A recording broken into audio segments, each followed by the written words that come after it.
आप एक प्रैक्टिकल करके देखिएगा अपने जीवन में। जो एक बार शंकर के मंदिर में जाना चालू कर देता है, एक प्रैक्टिकल करना अपनी ज़िंदगी में। जितने लोग कथा सुन रहे हो, वैसे तो आप लोग मंदिर जाते हो, पर एक प्रैक्टिकल करिएगा। जितने लोग शिव के मंदिर जो नया नया जाता है, पहली बार जाता है या दूसरी बार जाता है, जो शंकर के मंदिर में पहुंचता है, वो एक बार शंकर जी के मंदिर में जाना चालू कर दे, शिव जी को एक लोटा जल चढ़ाना प्रारंभ कर दे, शंकर जी के मंदिर में झाड़ू पोछा करना प्रारंभ कर दे, शिव जी के मंदिर में सफाई करना प्रारंभ कर दे, शंकर जी का श्रृंगार करना प्रारंभ कर दे। जो एक बार शंकर भगवान की सेवा में एक दिन गया, एक बार लग गया, फिर मेरा भोलेनाथ उसको जिंदगी भर नहीं छोड़ता, पकड़कर अपना बनाकर रखता। मेरा शिव उसको अपने पास रखे, मेरा ओघड़दानी अपने नजदीक में रखता।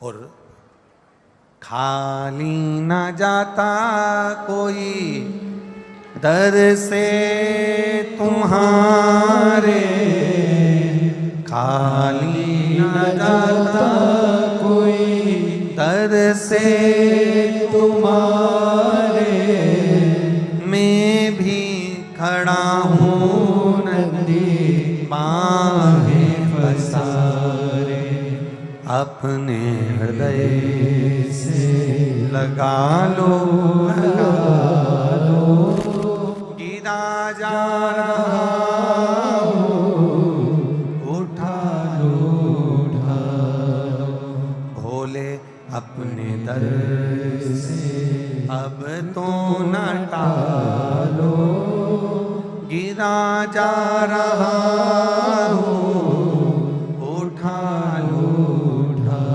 लो। जितनी शिव की भक्ति आपके भीतर बढ़ती चली जाएगी, भगवान भोलेनाथ जी की भक्ति आपके भीतर समाती चली जाएगी, उतना उतना आप शिव के होते चले जाएंगे, भगवान ओघड़दानी के होते चले जाएंगे।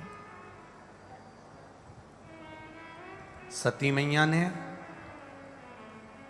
जिद कर आपके भीतर बढ़ती चली जाएगी, भगवान भोलेनाथ जी की भक्ति आपके भीतर समाती चली जाएगी, उतना उतना आप शिव के होते चले जाएंगे, भगवान ओघड़दानी के होते चले जाएंगे। कई लोगों ने पूछा, गुरुजी, मैसेज लोगों ने सीओर भेजा कि गुरुजी से पूछ कर बताओ, आज शिवरात्रि है तो शाम को रात्रि को 9 बजे अभिषेक करेंगे, तो क्या व्रत रखें, उपवास रखें, हम कुछ खाएं ना खाएं, हम कैसे हम अभिषेक करें, कैसे हम पूजन करें। हम उनसे एक बात ही कहना चाहेंगे, हमने अपनी व्यासपीठ से हमेशा कहा है आपको, आज फिर कह रहे हैं, जरूरी नहीं कि तुम खाना छोड़ोगे तो उपवास होगा, जरूरी नहीं कि तुम एक टाइम भोजन करोगे और एक टाइम फलाहार करोगे तो उपवास होगा, जरूरी नहीं कि आप दोनों टाइम का भोजन छोड़ दोगे तो उपवास होगा, जरूरी नहीं कि तुमने खाना छोड़ा, मैं ये नहीं खाऊंगी उपवास हो जाएगा, मैं ये नहीं खाऊंगी उपवास हो जाएगा। उपवास खाना छोड़ने से लोग कहते हैं होता है, पर हमारा चित्त, हमारा मन और यह व्यासपीठ कहती है, कभी अपने अंदर अगर उपवास करना हो तो एक नियम ले लेना कि आज मैं झूठ नहीं बोलूँगी, आज मैं निंदा नहीं करूँगी। ये भी उपवास करने का एक तरीका है,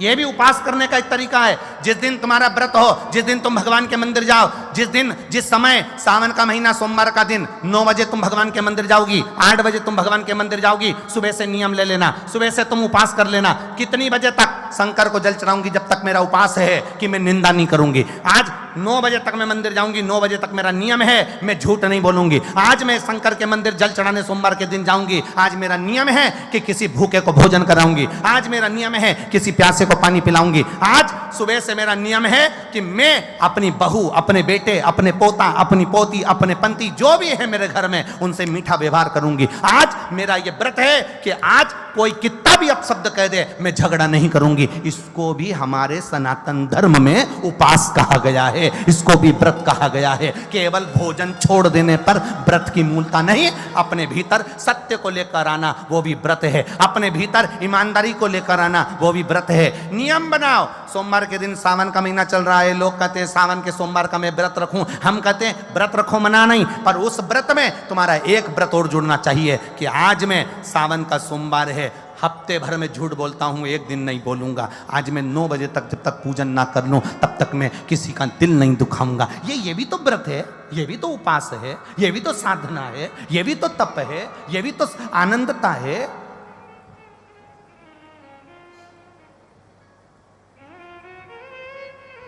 मैं खाना नहीं खाऊंगी, आज मेरा उपास है। साबूदाने की खिचड़ी 2 किलो खा गई क्योंकि आज मेरा उपास है। क्या मतलब का ऐसा उपास?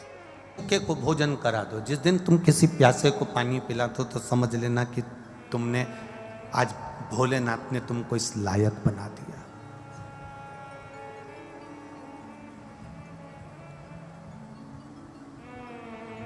हमारे सनातन धर्म में, हमारे हिंदू धर्म में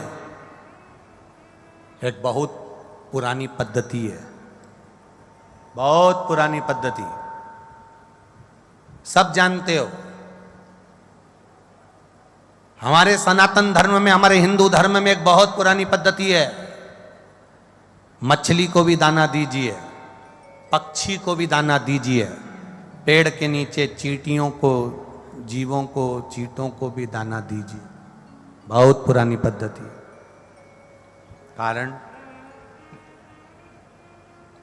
हमारे सनातन धर्म में ये नहीं कहा गया कि तुम खूब सारा करोड़ों का धन लुटा देना। हमारे सनातन धर्म में कहा गया तुम्हारे पास में अगर इतना सा चुटकी भर के आटा है, शक्कर है, गुड़ है, तो उसको भी तुम पेड़ के नीचे अगर डाल दोगे और चींटियां अगर इकट्ठी होके खा लेगी तो समझ लेना कि तुमने बहुत बड़ा भंडारा कर दिया और किसी जीव का पेट भर दिया। कई लोग कहते हैं भगवान हमको देगा ना तो मैं 5 कुंटल आटे का भंडारा करूंगा, अगर भगवान हमको देगा तो 10 पीपा तेल का दान करके भंडारा करूंगा, अगर भगवान मुझको देगा 50 पीपा घी की नुक्ति बनवा कर मैं भंडारा करूंगा, अगर भगवान मुझे देगा तो मैं इतना बड़ा भंडारा करूंगा।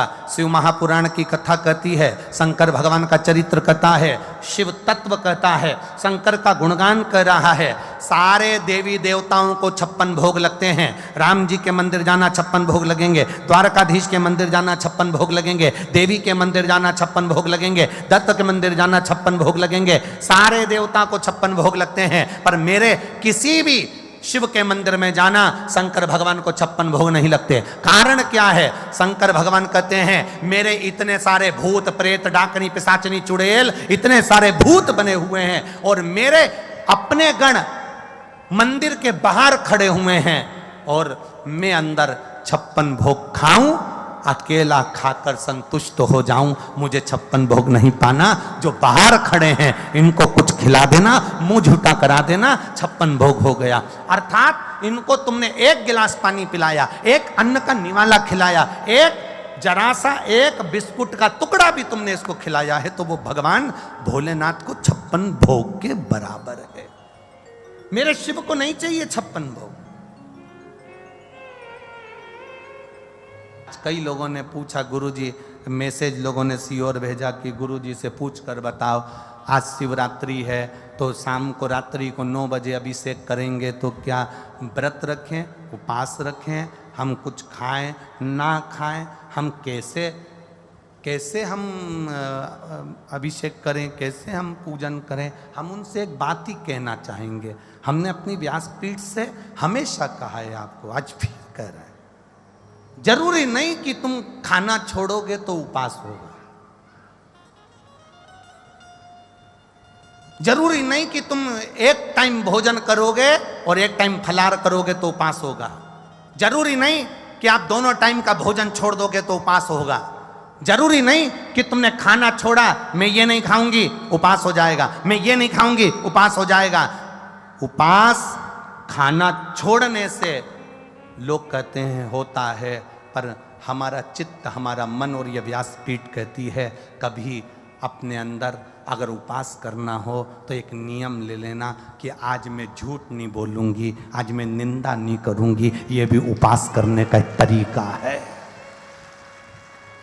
ये भी उपास करने का एक तरीका है। जिस दिन तुम्हारा व्रत हो, जिस दिन तुम भगवान के मंदिर जाओ, जिस समय सावन का महीना सोमवार का दिन 9 बजे तुम भगवान के मंदिर जाओगी, 8 बजे तुम भगवान के मंदिर जाओगी, सुबह से नियम ले लेना, सुबह से तुम उपास कर लेना। कितनी बजे तक? शंकर को जल चढ़ाऊंगी जब तक मेरा उपास है कि मैं निंदा नहीं करूंगी। आज 9 बजे तक मैं मंदिर जाऊंगी, 9 बजे तक मेरा नियम है मैं झूठ नहीं बोलूंगी। आज मैं शंकर के मंदिर जल चढ़ाने सोमवार के दिन जाऊंगी, आज मेरा नियम है कि किसी भूखे को भोजन कराऊंगी, आज मेरा नियम है किसी प्यासे को पानी पिलाऊंगी। आज सुबह से मेरा नियम है कि मैं अपनी बहू, अपने बेटे, अपने पोता, अपनी पोती, अपने पंती जो भी है मेरे घर में उनसे मीठा व्यवहार करूंगी। आज मेरा यह व्रत है कि आज कोई कितना भी अपशब्द कह दे मैं झगड़ा नहीं करूंगी। इसको भी हमारे सनातन धर्म में उपास कहा गया है, इसको भी व्रत कहा गया है। केवल भोजन छोड़ देने पर व्रत की मूलता नहीं, अपने भीतर सत्य को लेकर आना वो भी व्रत है, अपने भीतर ईमानदारी को लेकर आना वो भी व्रत है।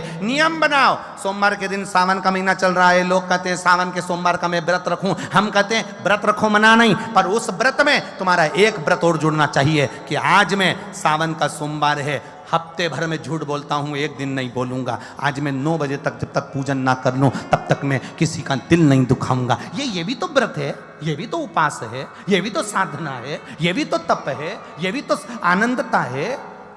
तीजी ने हाथ लगाया शंकर भगवान के पांव के तलवे में। बहुत बहुत ध्यान देना।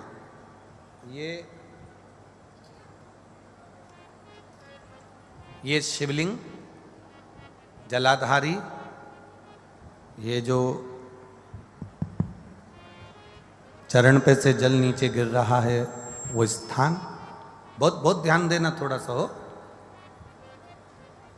ये शिवलिंग जलाधारी, यहाँ से जल अशोक सुंदरी के पास में से नीचे की ओर गिर रहा, ठीक है।